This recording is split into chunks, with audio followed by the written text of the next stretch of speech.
नमस्कार साथियों, मैं राकेश कुमार यादव जिला चित्रकूट से। गांव में जो चल रहा है इस वक्त आप सभी जानते हो, देखते ही हो। उसमें मेरा सबसे बड़ा एक डॉक्टरों को लेके सवाल है।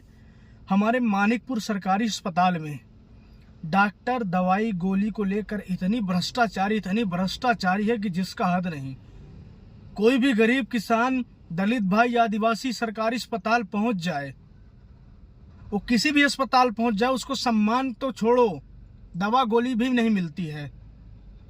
पर मैं फिलहाल सिर्फ मानिकपुर की बात कर रहा हूं। हमारे मानिकपुर सरकारी अस्पताल में ऐसी भ्रष्टाचारी है कि जिसका रिकॉर्ड निकालने बैठ जाओ तो मानिकपुर अस्पताल का हर एक प्रत्याशी को आप यहां से सीधा जेल लेके जाओगे यदि इंक्वायरी बैठ गई तो। कि क्या दलित, आदिवासी, गरीब आदमी सरकारी अस्पताल में इलाज नहीं करा सकता तो फिर कहां जाएगा वो? महंगाई तो आपने सर के ऊपर कर दी, रोजगार कुछ दे नहीं रहे हो, शिक्षा व्यवस्था बंद किए चले जा रहे हो। जो 2-4 पैसे हैं वो सरकारी अस्पताल उम्मीद लेके जाता है कि मैं अपना इलाज करा लूं, तो आप लोग उनके साथ ये बदसलूकी करते हैं। क्यों? उनका कसूर क्या है? वो गरीब है कि वो दलित भाई है कि आदिवासी भाई है? समस्या क्या है आपकी? आप वो समझाने का प्रयास कीजिए ना। आपसे दवा लेने जाए, अगर बुखार भी है मामूली सा, उसके लिए भी आप 2 दवाई अंदर से दोगे और 6 दवाई बाहर से लिख के दोगे। क्यों? आपके पास सर्दी की दवा नहीं होती, आपके पास बुखार की दवा नहीं होती, किसी को कुछ गंभीर चोट लग जाए आपके पास टाँके के लिए धागे, इंजेक्शन नहीं होते, सिलने वाली सुई नहीं होती आपके पास। पर्चा लेने जाए तो आप 5 रुपए लेते हो, 1 रुपए बोलते हो चलेगा नहीं हमारे पास, सीधा 5 रुपए ले लेते हो आप। क्यों? आप फ्री में भी दे सकते हो ना। 10 लोगों से 5-5 रुपए लिए, तो यदि किसी के पास नहीं है तो आप उसको बोल दो ना कि ठीक है ले जाओ। क्यों इतना भ्रष्टाचारी करते हो आप लोग? महोदय, हम गरीब, दलित भाई, आदिवासी लोग आपको भगवान मानते हैं। वैसे तो भगवान को कुछ धर्म के ठेकेदारों ने पर्सनल ले लिया है। हम डॉक्टर में भगवान देखते हैं। वो गरीब किसान, बेसहारा लोग हैं हम। उसके पश्चात आप लोग हमारे साथ ये बदसलूकी करते हैं। कोई बड़ा आदमी आता है तो आपको 10 बात बोल के इलाज कराता है, दवा लेता है, लेके चला जाता है। परंतु वहीं गरीब, दलित भाई, आदिवासी जाते हैं तो आप उनके साथ ये बदसलूकी करते। दवा नहीं है, चल बाहर बैठ जा, रुक बाद में आ। इज्जत से तो बात ही नहीं कर सकते। तो खैर, इज्जत की तो उम्मीद ही नहीं रही अभी हमको किसी से, क्योंकि यदि दलित है, गरीब है, किसान है, आदिवासी है तो उसको इज्जत नहीं मिलेगी, उसको किसी के सामने बैठने नहीं दिया जाएगा।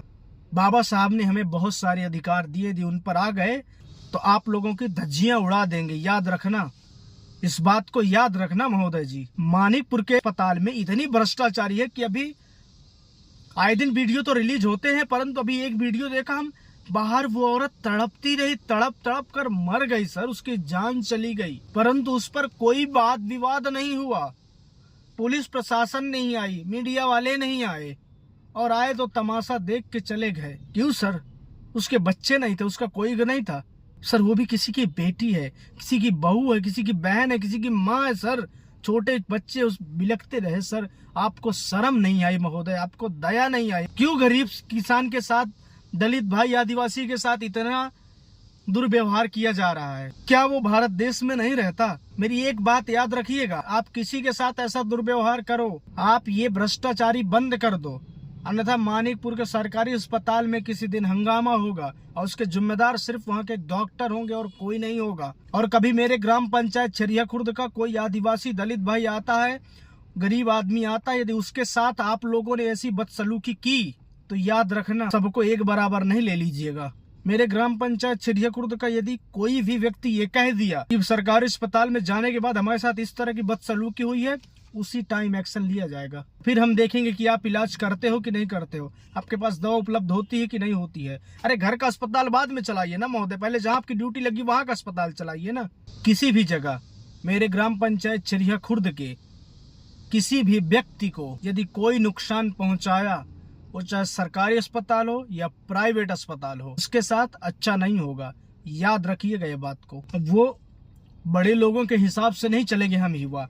हमारी जिंदगी को बर्बाद करते चली जा रही है ये सरकार, फिर प्रशासन, उसके बाद आप, उसके बाद हमारे घर के सम्मानित लोग।